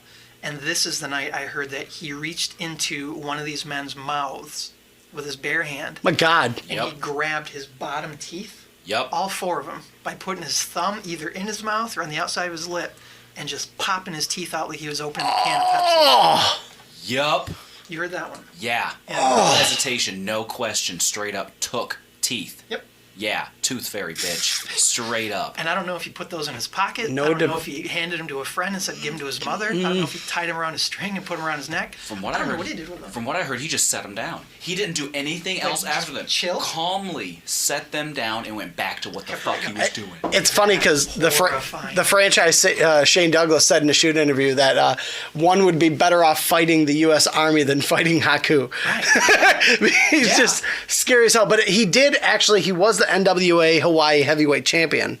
Okay. And he was... Never heard of that title. Yeah, and WCW, his only title was Hardcore Champion one time, and then of course WWF as one half of the Colossal Connection with Andre the Giant, one-time tag champs. Okay. But yeah, again, a lot of those guys, in the '80s, there was never a necessity to toss titles around. Now, I think that's a big thing. They're afraid to keep a title on somebody for too long. Right. And There's a lot that goes into what's going on with that. And that's the thing too. If you've got a guy who people are invested in or girl, keep the title on them, because the crowd has shown you that they feel that they are worthy of a title shot. And if they're working, they're paying their dues. I mean, I don't know. I just kind of feel like in the 80s, they weren't tossing titles around a lot. You had guys who would hold the title for a good amount of time, unless things came up and you just had to switch it up. But long title reigns, normally. Unless you had to go against Hulk Hogan. I was just going to say, didn't Hogan have the title for like 7 combined years through the 80s and early 90s? When did he win it? 83 from the Iron Sheik? I want to say it was like 83 when he won the world title, and he didn't lose it until 1987 or 1988. Yeah, like a 5 or 6 year Yeah. run. So, I mean, he was the man. But even then, he had won the title multiple times over the next few years. Yeah. They gave it to Macho Man. He won it back. Lost it to the Warrior. They gave it to Slaughter. He won it back from Slaughter. And then there was that whole weird WrestleMania 9 incident. Oh, is that with the Bret Hart Hot Shot title thing? Yeah, I don't know what the hell that was. I mean, I heard that was all politics with Hogan. Yeah. So was that the one where they're out on the warship as well, the aircraft carrier? No, that Was was it the Lex that was Luger thing? Las Vegas. That was the Caesar's Palace. Okay. That was where Bret Hart lost to Yokozuna. Right. Hogan comes out and Bret Hart says, "Get in the ring and pin him for some reason and win the world title in an unsanctioned match." Yeah. And that's exactly what he did. And people were like, "Yay, Hogan's champion!" Doesn't make any damn sense. How and why, we don't know, but he is. It doesn't make any sense on screen. What I heard behind the scenes, as usual, was Yeah. that Hogan said, "That's not going to work for me, brother." He wouldn't want to wrestle Bret Hart because of his stature or whatever. Yeah. And maybe Hart didn't want to drop the title to him one way or the other, but that was the idea. Let's give it to, who did he lose it to? Yokozuna. Yokozuna, And then yeah. 5 minutes later, we'll just go ahead and hot shot it over to the Hulkster. So. It's so weird. It was, again, like, that was probably the first time in WrestleMania history where I could watch the ending of the WrestleMania and go, that was really dumb. It was just, again, you could kind of tell, like, all right, I think it's time for a change, Right. You want to hear 'cause- something really funny? So we talk about Andre being in the Colossal Connection. 2 stories that are kind of related. One is that apparently there were 2 people that Andre respected in the wrestling company. One was Hogan, which is why he let Hogan body slam him at WrestleMania 3. Yeah, And the other one was Haku. that's very interesting. That is very interesting. But, and I think that says a lot, too, I've been hearing stories and stories and stories about, even though everybody don't fuck with Haku and they don't mess with him or anything along those lines, they still respect the fuck out of him because he's a workhorse. He takes care of business in the ring. He's one of those folks that follows through on commitments. And the other side of that same coin is, don't push his buttons because he knows how to handle himself. Right. And I'd be interested with Haku. You had mentioned that he had won the Hawaiian title with NWA, and then you had also mentioned that he had won a tag team at some point in time. Yeah. When he was with Andre the Giant. Yep. I'd be interested in hearing. I think it was Jake the Snake Roberts who had said something along those lines, where he was like, if it was similar to what you had said a moment ago, Davison, about if it was a Haku or the Army, Haku's gonna win. It was, I'm not fucking with Haku. If he came at me, I'm running away. Or Right, something exactly. along those lines. Yep. 'Cause, yeah, respect that man. Respect what he does. I ain't gonna fuck with him. There was guys who were just big and intimidating. Like he won the NCWA tag team, the North Carolina Wrestling Association. He won their tag team championships with the Barbarian, who was another big dude. And even in an event we were talking about before, Royal Rumble 1992, in the thick of the event, Bobby the Brain Heenan is like, Gorilla Monsoon brings up, he's like, they're going through the wrestlers who could possibly win the title. And Gorilla goes, and the Barbarian's still in there. He's got a good shot at it. He's a mean guy. And Heenan goes, of course he's a mean guy. I know he's a mean guy. I managed him. He barely even liked me then. And when he said that, you could sense a real level of truth because of the way these guys were portrayed back then. Yeah. Right. It wasn't, like I said, to me, it wasn't a nationality thing. It was more of like a character thing. That was the time of the character.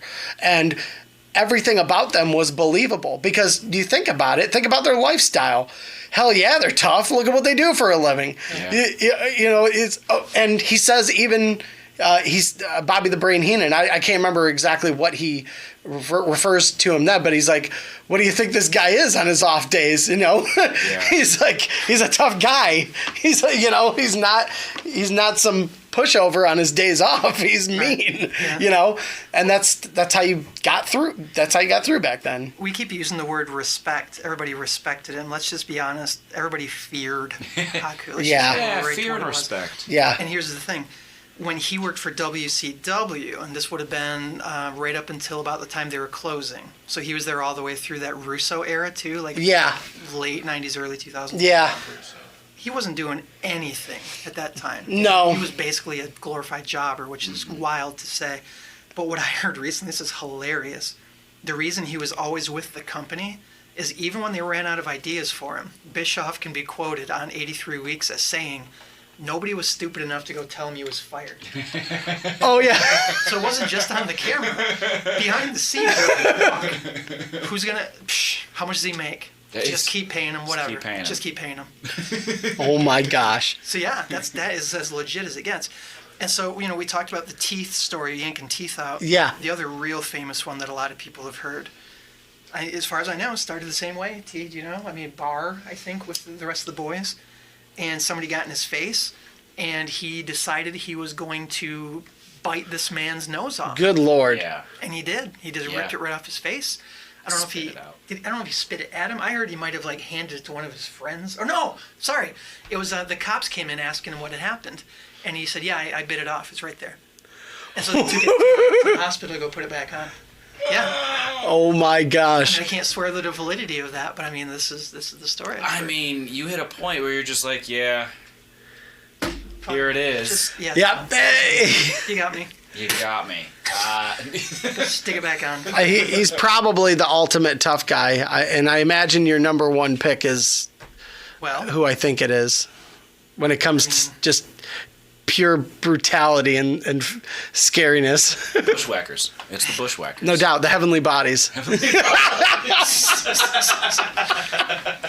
You know they won a hardcore title.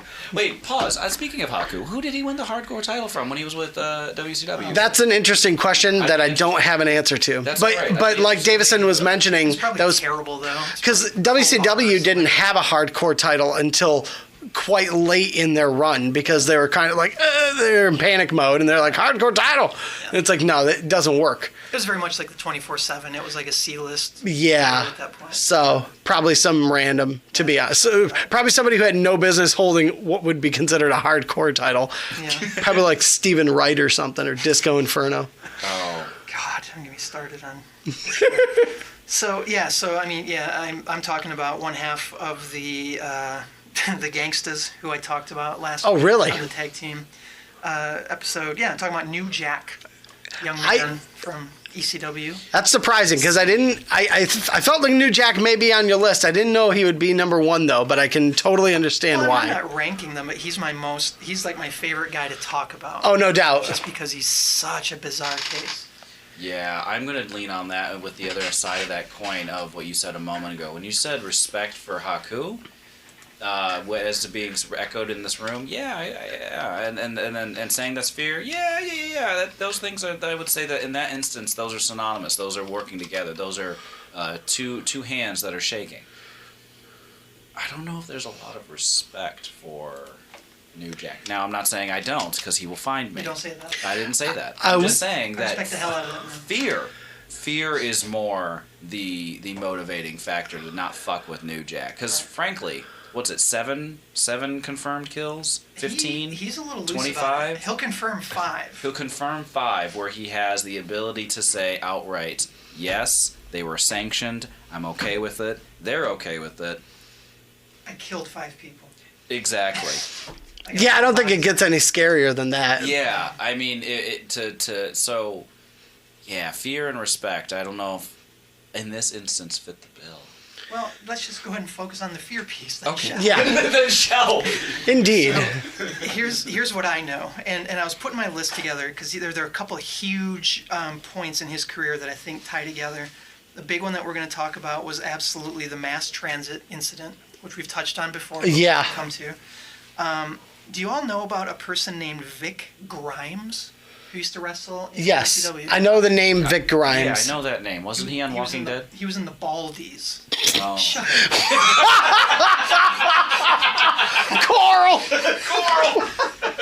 Oh my God. up. No, he was not. That was not him. Jesus. No, so Vic Grimes was a newish dude. He was pretty young in ECW. They paired him up with the Baldies, like just these kind of like Guido type, New York City, Philadelphia, Right. whatever. Big guy. I'm gonna say 6'4", definitely in that 400-pound range. Well, at this point, New Jack had already started his reputation as jumping from high places for a little bit of money. Right. He was the one that really started that thing in ECW. And there was one spot where he had been put wrestling solo against Vic Grimes, trying to get this guy some training in the ring. They wound up something like 25 feet above the ground. Again, Vic is very new to wrestling. There was like a table on the ground, maybe, Yeah. 2. And it was time to jump. And New Jack, being New Jack, was like, all right, we're going to jump, 1, 2, 3. And Vic's like, no, man, I'm scared. It's too high, I can't do it. And there's a live crowd, and everybody's chanting. And the way New Jack tells it, he's like, well, I wasn't going to give him a choice. So I said 1, 2, 3. Now, when they do these jumps, and we all know this, you have to go pretty much at the exact same time to land at the exact same time to make sure everybody's okay. Well, when you jump and then you pull a 400-pound man in your direction, guess what you don't have? Equal footing. Yeah. So now we got New Jack about 5 or 6 feet lower than Vic, who's now coming down head first because he grabbed the top of his shirt. Yeah. We got New Jack cartwheeling through the air towards the ground. Vic does a somersault because he came head first. Mm-hmm. And when they hit the ground, and I've watched it a bunch this week getting ready, they basically missed the table, but New Jack landed on his head on the ground, already from 20-some feet. Yeah. And then Vic landed ass first on his head. on New Jack's head.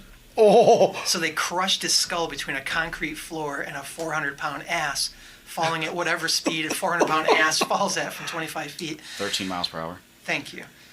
New Jack has talked about it, and I don't know enough about neurology to know. But Yeah. He insists that that night he had brain fluid leaking from his nose and his ears. Oh, yeah. He's never seen from his right eye again.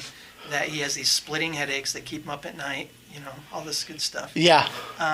There's nobody really arguing that this thing happened. But the reason I bring that up first is because I've said it before, I work in mental health. Enclosed brain injuries are no joke. Right. And, you know, we talk a lot about the safety of wrestlers and keeping them alive. I'm thinking more about the behavioral tendencies of people with an enclosed brain injury. And I wrote down some of the big ones. Tell me if this sounds like New Jack to anybody. Unpredictable behavior, impulse control issues, increased violence or hostility. Yeah, that's him. Yeah. And he already came in with those bodies on him from doing his thing way before wrestling. Yeah. And you pointed out he's showing his hand to video camera saying, "Want to see my knuckles?" Joke, no knuckles. Smash them all in on people's heads. Mm-hmm. Now you add this squashed head brain injury thing with Vic. And I'm not sure about the time period, but let's move immediately into mass transit. Yeah. Mass transit was actually kind of a strange thing because they were okay. It was apparently a house show, and what happened was it was supposed to be Axel Rotten and Devon Dudley against the Gangstas, and they couldn't make it to the show that night for some reason. It was like they needed something else to do, and this It kid. was Axel Rotten that they couldn't make it, correct? I thought Devon was able to make it. I think Balls Mahoney maybe still. Yeah, I can't remember. Yeah, Somebody missed but it was Eric He was a Koulas, substitute. right? Who was was that how you pronounce his name? Eric Koulas?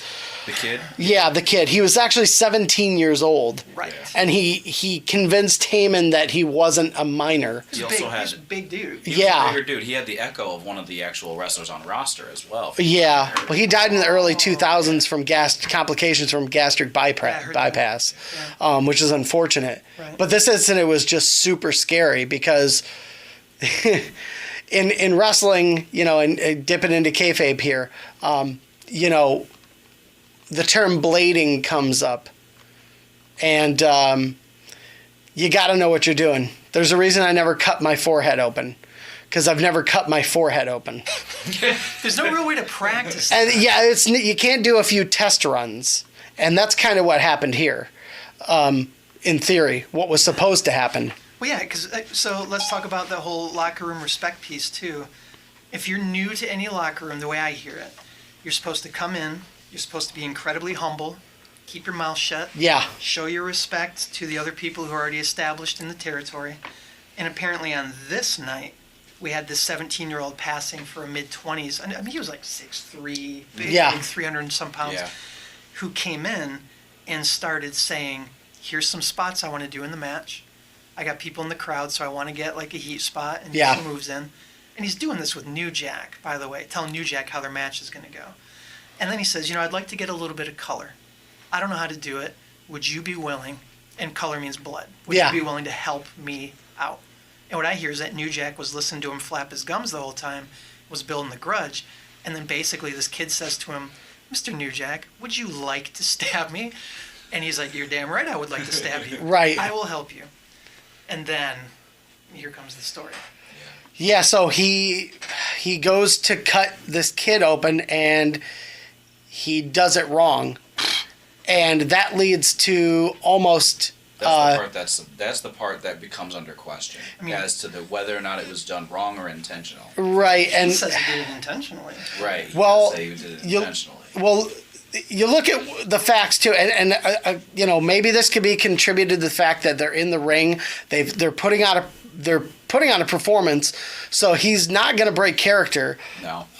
One, because he's New Jack. Two, because it's ECW. Three, because it's not the right thing to do. And he ends up puncturing this kid to the point where he almost bleeds out completely.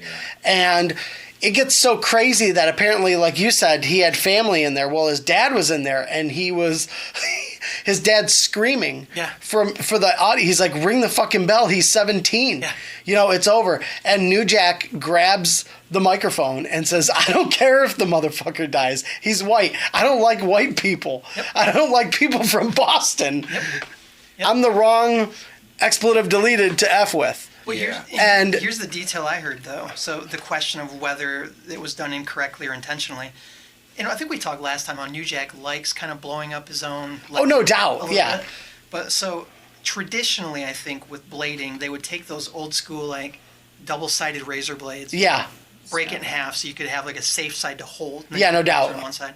And then I even saw where they would tape it a lot, so there's Yep. just a little corner showing.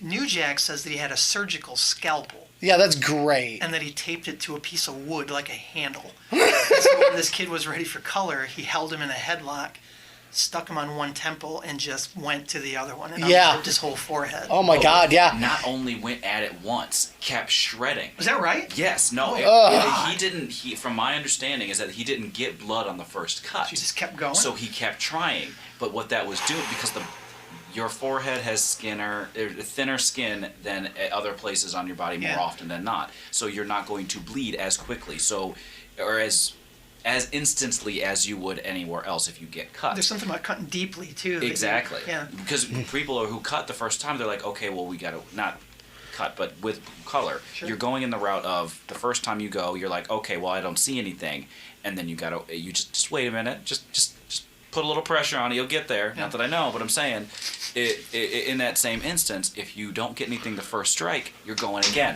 However, New Jack knows this shit. Yep. Okay. So that's why we, the ping pong match of intentional versus incorrect, or whether or not, like, either other way, what he did was wrong to that child. But there's no but. But the question does go into, is it intentional or accidental? Well, and there was I'm leaning on the left because of what the man says, even though he may be keeping up with kayfabe. But also, there's too much. There's a derision of excitement and enjoyment in his eyes Oh, yeah. that you can see. And if it was seeing that multiple lacerations, the repeat attempt, dude tried to make some color more. All right? Again, and I'm not saying that I'm in favor of people getting hurt, but I've never stepped inside of a bull ring Nope. with a bull. Yeah. And I can honestly say I've never been gored by a bull. And one of the main reasons I've never been gored by a bull is I've never gotten into a bull ring. Yeah. And, it was like 3 years later he was charged with assault and battery, and he never got charged because the court determined, well, regardless of whether he did this on purpose or not, this kid is still responsible for his actions. He lied to the owner of this company to get in. And, They came after him in a civil suit as well, the family did. yeah. And I think he may have died during the civil suit because he died from those Huh. complications of his stomach surgery. Yeah. Died young. Uh-huh. And I'm back and forth on it too. Like, if I just put it in a vacuum and I don't think about his age, and I just think about, like you said, this is, especially as an ECW fan, you know who New Right. Jack is. Yeah. What are you thinking about? Yeah, and Rob Van Dam, I listened to an interview of him talking about it a couple months ago, and he was along this, or it was a couple years ago, but I listened to the interview a couple months ago, and he made the comment like, "You're in a squared circle. I'm not saying anything goes, but I'm saying you walked into it's just what Franchise said a second ago. You walked into this environment with a well-opened eye. Yeah, if you go into an ECW event as a fan, there's a good chance you might get involved in some fashion, but there is an extremely good chance that you will not get your head slit open. You got a better chance of not getting stabbed by New Jack if you don't get in the ring with a New Jack. It's simple as that, and Especially it's if you're calling spots ahead of time. You're walking into the room. Oh, yeah. Regardless of whether or not you're going against New Jack or Miz, you're still walking into an environment against a veteran, and you're making commands out of a veteran. And a violent veteran. Are you talking about the Miz? Oh yeah, Miz, Oh, yeah. Hardcore. He's hardcore. Miz is a workhorse. Love that man. Straight truth, no lie. I respect the hell out of Miz. Yeah, I've come around on it. But you said Hurricane Lana? What? I said I've come around on it. Lana. But yeah, you regardless as to whether, no matter where you are on the totem rule of thumb is, it may be any work environment. You work in a front line of McD, you're not slapping the manager asking for your own shift. Like, straight truth, no lie. Yeah. You don't start making demands out of individuals who have more clout than you. Why? Because you know your place, you grow the ranks, and especially if you're coming in as a super fan trying to make a name for yourself. Yeah. It's not the arena. It's not the environment. Again, it's not the place. I think it kind of goes back to that time period too, where everybody gets so excited that they want to be a part of it, that this kid had no idea what he was stepping into. I don't. And ECW was so low key at the time that he pulled it off amazingly, but it didn't work out in his favor. Now that I'm thinking about it too, I mean, we're being perfectly fair. Now I'm thinking about the 17-year-old aspect. So yeah, he watched ECW. Yeah, he knew who New Jack was. Maybe I'll give him a little bit of leeway of saying he was 17. You know, you're a little bit more cocksure. You're a little bit more like... And I could see that driving that decision, but it was a terrible decision. But Yeah, it Dad didn't was work on out for board. him. Dad, from what I had heard, was on board, and that's why they also had the echo of the other employee of ECW. Well, they even went on Inside Edition later on, acting like he was a victim of assault and battery, and that he had no idea what he was walking into. And it was just like, you had enough guys in the locker room who were like, bullshit. He knew exactly what he was getting into, and he was asking for it. Right. Literally asking for it, not just figuratively. And they made him reminds look... me of like that Stephen King movie, Needful Things. Oh, yeah? You go in and say, hey, I need $20. Like, no problem. And he kills your mom and you get $20 in your life insurance or whatever. Like, okay, I want a little color. No problem. I got you. It's going to take the top of your head off. You're going to bleed. Right. Brendan Fraser had a movie about that. What's that? Brendan Fraser had a movie about that.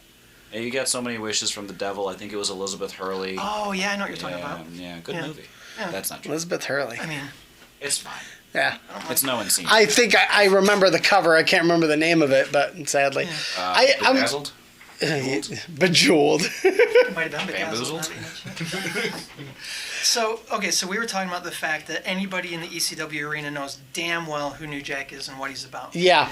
Have either of you heard about an old man wrestler from a very small local company somewhere by the name of Gypsy Joe? No. Neither of you. No. Wow. Okay. So let me paint this picture for you. I got to assume this is years after ECW had closed. Uh-huh. And I wasn't paying attention to the indies at the time, but I'm hearing that New Jack was still very busy, just kind of scooting around doing indies here and there. Yeah. I was shocked at the tiny stature of some of the shows he would do. And that makes me wonder if other people are just afraid to book him. Mm-hmm. But this particular video, and you can find it on YouTube, and I'm going to warn you, it is hard to watch. It must have been somewhere Appalachian, and again, I'm just going to call it as I see it. Yeah. If there were 74 people in the room, there might have been 73 teeth. There was a ring and what appeared to be, 2 generations of what bloodline of people, yelling at the ring. New Jack is in the ring first, which means that they had a local celebrity type coming out second. Yeah. Music hits, and here comes this old man. I gotta think he was close to 60. He was kind of doing a bushwhacker walk with the pumping arms thing. Similar physique. Had a mean skull head going on. Like, he was not an attractive gentleman. Oh, yeah. Nothing athletic about him. You got a video up? No, I'm taking a look at him right now as you're speaking about him, and actually I'm surprised. A lot of titles. Let's just pause from the for a second. You NWA. just described an ugly man, and all you did was like, yeah, look at him. Oh, He had a lot of titles. Yeah, a lot of NWA titles. Yeah, it's pretty wild. I mean, maybe that just goes to show how old he was then when this happened. Yeah. He didn't Gypsy look Joe. anything to me. Is he ugly? Rest in peace.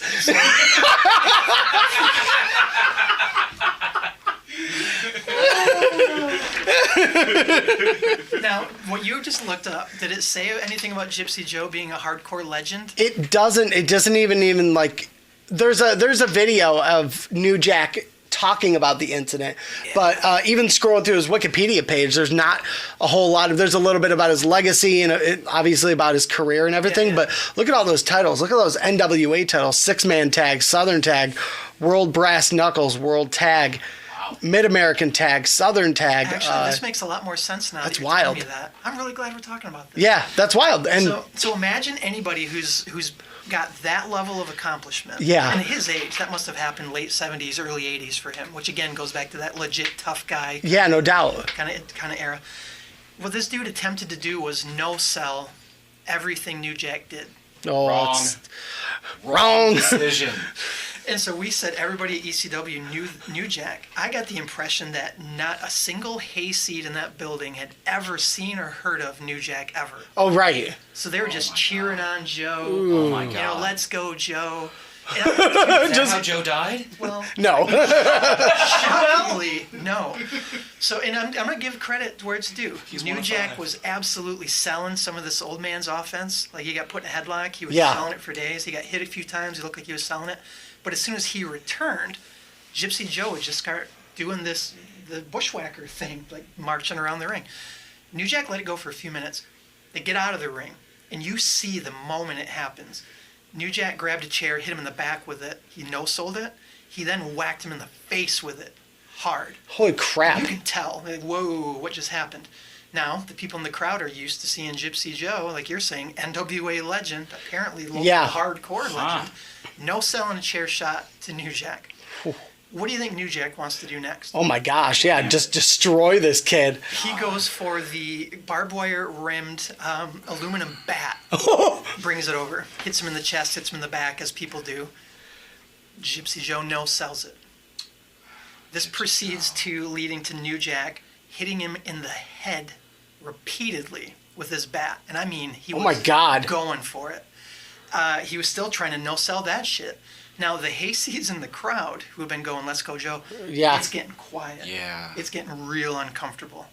And we keep coming back to race, but this is important this time. He was the only black dude in that room. And all of a sudden, you hear the N-words start getting thrown around quite a little bit. And then that heat becomes something else. And Yeah. he just kept upping Yep. it. You've never seen anything like it. He throws Gypsy Joe in the middle of the audience, follows him in, and these people are running for their lives. Like Yeah. those old Japanese videos that people do. Yeah. He comes in, and it was really weird. The chairs were like attached at the side. Oh, I know how that, So he yeah. wanted to pick Yeah. up one of them, and all of them came along. So he basically hit Joe with like 7 chairs at the same time. Threw him down, just piling chairs Oh on my him. gosh. Grabs that bat, keeps hitting him. I thought he was literally trying to kill dude. Oh yeah, absolutely. Well, Yeah. it was apparently it was in 2003, and Gypsy Joe was 69 years old. Oh my God. 69 years old You have 69 years old, and that man's getting beat in the arena. with weapons, literally. I mean, I'm talking about you're watching an attempted homicide. Right. There was zero wrestling left in Golly. this. And he was getting in these people's faces, like daring them to fight him. Yeah. Because it becomes a different level of heat for him. Because It that's, was that's the so thing about scary. New Jack. He's a crazy. Particularly, he loves the heat. He loves the anger. He loves getting people yelling at me in any way possible. As long like what was going on with the new Metro Transit thing is that his well Metro Transit Authority. I love those guys. sponsor. Not a sponsor. Not a sponsor. But the transit incident is that he straight up encouraged it. Like you just said a little bit ago, grab the mic. He started yelling at the audience. Yeah. It's that cheap heat But- that he starts throwing the fire on, or the gas on that fire, as a way to kind of encourage or give cause to his the demented mentality. And I'll say this too. Again, there I'm is saying a that to his face. right. Well, there's a little there, but there is a big difference between what we spoke about in the last episode about Bubba Ray Dudley wanting that Yeah. heat and wanting that Yeah. he wants the audience, but with New Jack it's almost like he wants it because he wants to see if you'll make a move, because he really wants you to make a move. And if you Say do, something. Say you're something. really going to get it. Oh yeah. Right. Because that will give him a reason Because now he's got a reason to fuck with you. to destroy you in any way possible. See, with Bubba Ray, I don't think it was ever across that tipping point. I think he just did it because he loved the heat and he generally wanted people to kill him. He would have been willing to fight them. Yeah. He didn't want to have an excuse to murder them. Right, exactly. He wanted the audience to feel like they wanted to kill him. New Jack wants the audience to feel that way so that he can kill them. Yeah. Yeah. And I think that's... I want you both to watch this thing. So we Yeah, apparently it went super viral, and I've never even heard of it. I've never even... Scary. Well, I bet. 69-year-old man beating near to his end of his life. Poor Why? Gypsy Joe. There was something especially scary about the fact that he was still trying to no-sell it. Yeah. I was like, why are you still in character, dude? What Right. are you doing? Pride. You're being It's over. murdered. Because It's over, sir. It's the pride of. I'm going to assume. I would say is that there's the level of pride that man probably held in his own town, in his own arena, in his own place as an NWA hardcore champion.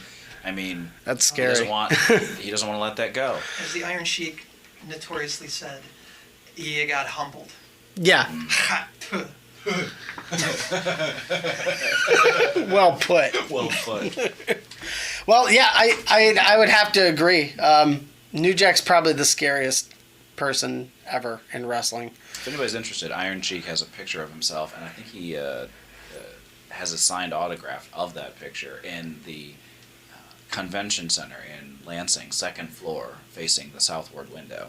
Wow. Really? Yeah. That's interesting. Yeah, you don't know what you find when you're staring at random collections of things. When you're at the convention Right. Center. Give me the address. I want to take a trip. I need to see this picture. It's Right. across from the Tin Can downtown, and there's I think or Lansing. Oh. Or not the Tin Can. There's a brothel and or not a brothel. There's individuals who will like to take their clothing off right next to a restaurant. And across from that is a convention center. It's by the Capitol building. Okay. And the Radisson. It's getting much clearer now. I know Yeah. exactly the brothel. I thought you meant. I thought you were legitimately like make a left at the tin can and then then you hook a Yui near the dead cat. when you run into the crackhead, you've gone too far. Back it up a little bit. No. The Tin Can's a restaurant. No, Yeah. By restaurant, I mean they serve alcohol Okay. Yeah. and chips. Well, now we're going chips. Shit.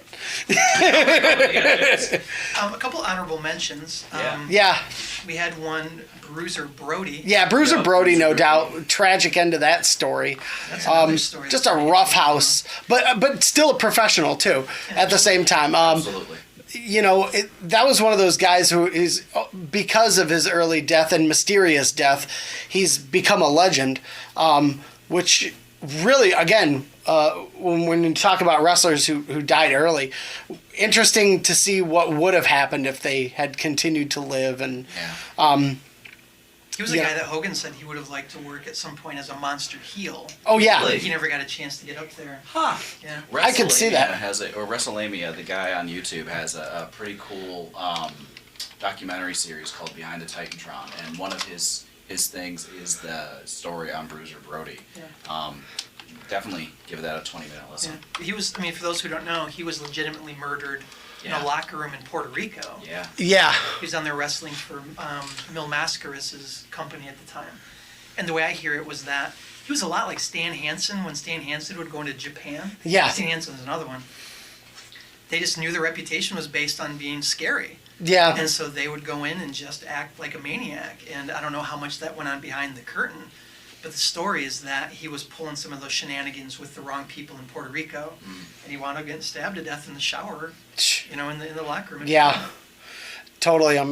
Unbelievable. At the time, people were just. I mean, that just didn't happen. No. Yeah, Nobody- somebody cheated him out of money, and that's what that whole situation turned into. Yeah, Viano, basically the guy who did it, like they never really pinned it on him. I guess Right, he got they hammered couldn't. on Wasn't he a luchador or a master Yeah, wrestler? yeah. Yeah, So yeah, just talk about like, if I ever become a wrestler, and I won't, yeah, I'm probably not going to go to Puerto Rico specifically because of the fact that that murderous dude was allowed to just keep on living Yep. and working. that's Good wild. Topics for a second here. When you say maybe not, I disagree. Diamond Dallas Page entered into the wrestling ring in his 30s and has made one hell of a career for himself. Yeah. I'm just gonna say. Oh, I know I'm not going to. Right. Because I don't want to see it. But another one too, Abdullah the Butcher. Oh, Yeah, God. Talk about somebody who when you literally you have somebody who like New Jack who is legitimately dangerous. But I think if you were going to talk about anybody who you generally thought was crazy, I don't think anybody had the crazy eyes better than Abdullah the Butcher, Yeah. because the glazed over look in his eyes when he wrestles makes you believe that he perfect gentleman outside of the ring, total professional. But when you get in the ring, thoughts and prayers. Yeah. He's one of those guys too, where you can tell how dedicated he was to being a wrestler. Yeah. You look at that dude's forehead. Oh my gosh. I heard It looks stories- like a 30-year-old cutting board. Yeah. I mean, I heard stories about For real. For real. Taking quarters to freak people out and sticking them in the grooves in his forehead. And not just getting them to stay there, but like half the quarter disappeared. Right. Like It's no joke. And like you said, his dedication to wrestling, if you watch his Hall of Fame induction speech, it's kind of comical because he's not all there. And it's not that he isn't all there as in like he's psychotic. It's just after so many years of like just abusing your body for other people's entertainment, the guy's not going to be an English scholar. No. He's not going to get up there and give a heart-wrenching soliloquy about his career, and it is what it is. But then when I saw that originally, I was like, that's kind of funny. Yeah. He's That kind of long-term punch drunk thing. Oh yeah, exactly. When I look at Sabu from the ECW, Yeah. how broken down he's become. Sabu. He's still real like cognizant, but I see him moving into that land sooner than It's- later too. He's it's just shut scary. down hard. Yeah. It is scary. And it's sad too because in the long scheme of things, people will always talk about,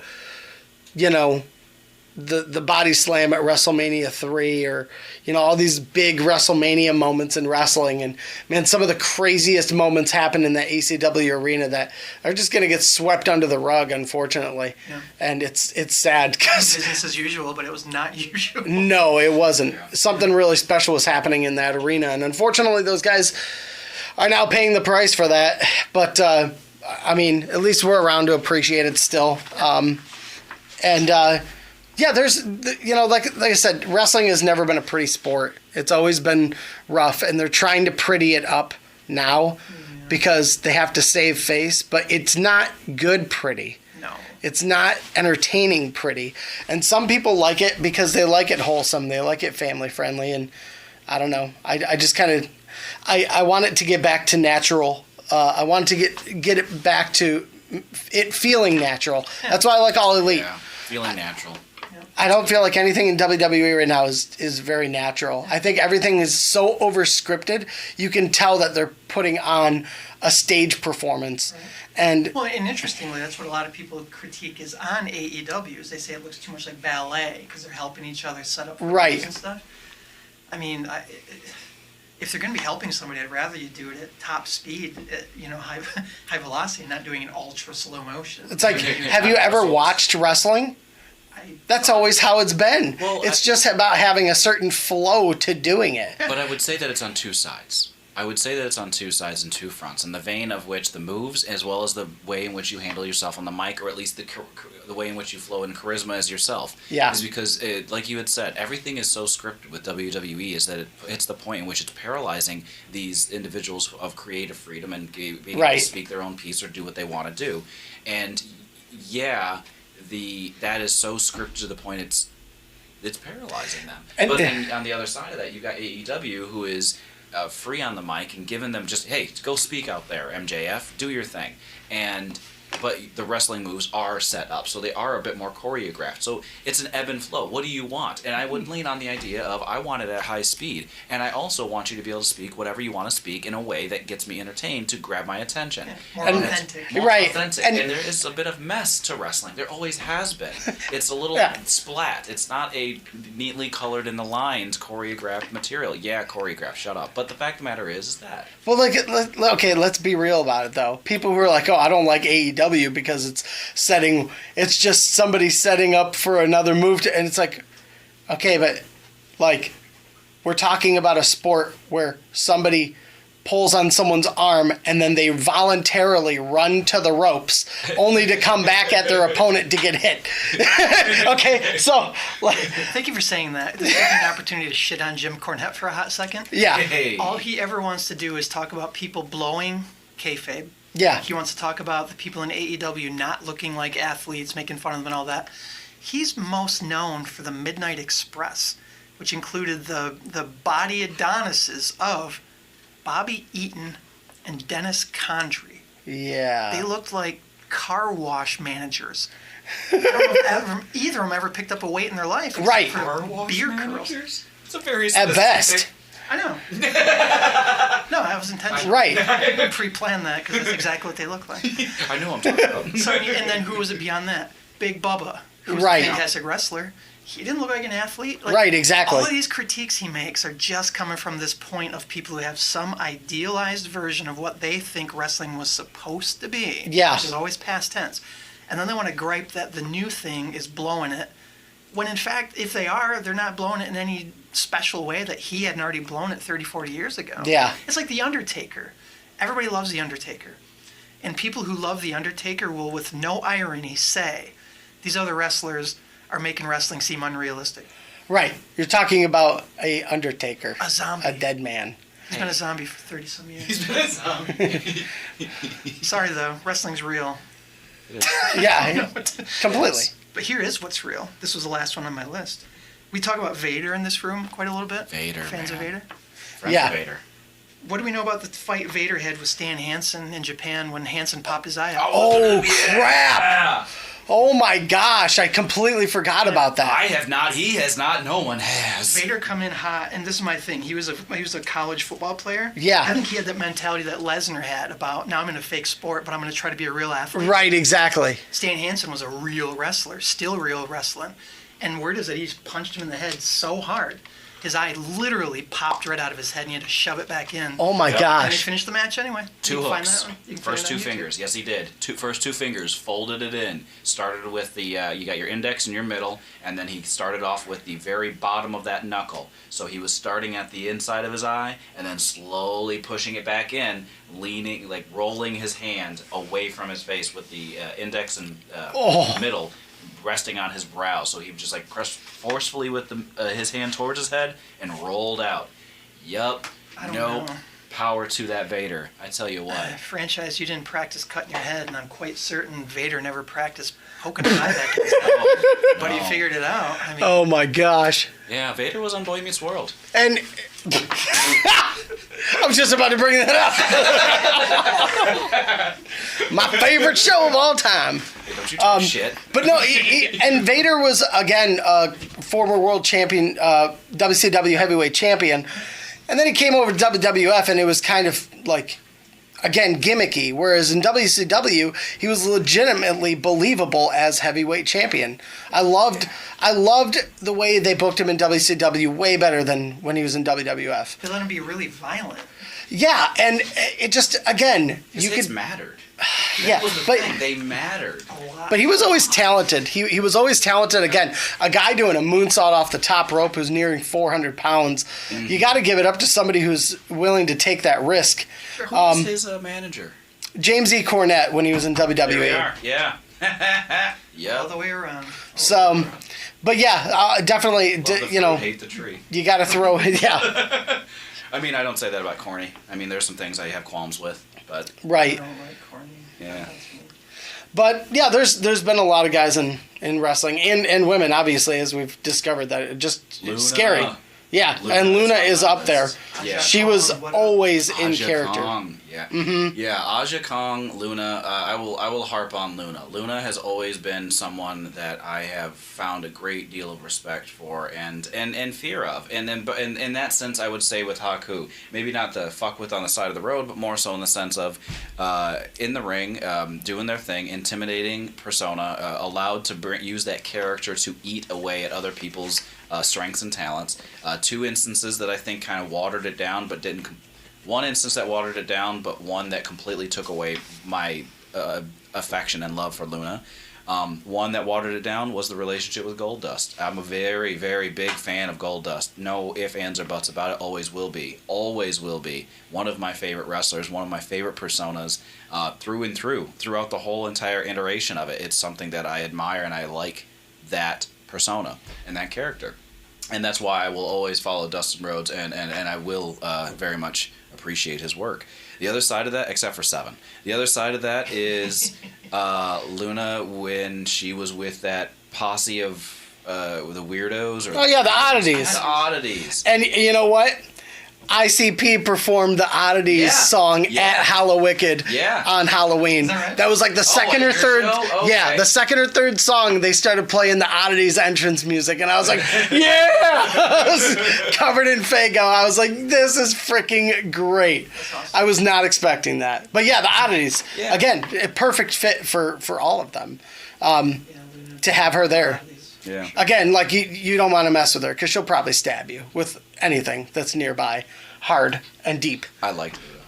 I mean, I won't fuck with her, but I liked her. Right. If she ever Dope. hits me, I'm selling it. That's all I'm Right, There's no exactly. question. You have to. Because Feel every piece because I'm going unconscious and staying that way. That's right. I'm doing the possum defense. I'm just dead. right. I'm dead. Oh my God, he's dead.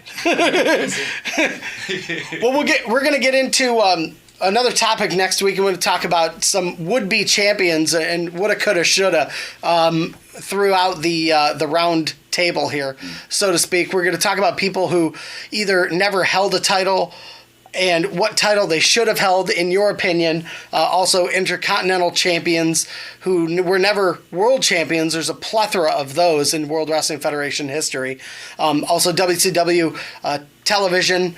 And what was the United States Championship as well that they never The captured? TV title over there. Yeah, the TV title, but I guess the United States Champion was actually their Intercontinental. Yeah, that's true. I think you could say that. Well, I mean, you look at Bill Goldberg. That was the first title he won before his. He was actually U.S. and world title when he won from Hogan. Yeah, honestly, the U.S. title was probably held in higher regard than the TV title. No doubt. Yeah, TV title was the Intercontinental title of ECW because of Rob Van Dam, Oh, that's fair. Yeah. Rob Van Dam. who only forfeited it because he got injured. Battle. He would have probably just been TV champion forever. It had been going on 2 years, I think. Right, Wasn't it? absolutely. It's one of the longest tenured champions of all time. Really? So, but we'll talk about what, we'll give a week to think about some of the athletes that we think probably should have had a second up. And, because of other reasons, never made it there. And we'll also catch up on what happens within the next week or so in the world of professional wrestling and see how these recent events play out and what changes. And maybe we'll catch up on some more in-ring action as well. Been a little away from it lately. Yeah. I've been trapped on a tarmac in Saudi Arabia. I haven't been able to get around. Yeah, I know how you feel. Employees. That is so unfortunate. My wife's been making out with another guy right in front of me. I You know can't what, do nothing Marcel? about it. I Oh, can't feel do so nothing bad about it. myself. Right when I was about to do something about it, some big greasy guy came out and said, "Nah, Bobby Lashley. you're fighting me." No, you're fine.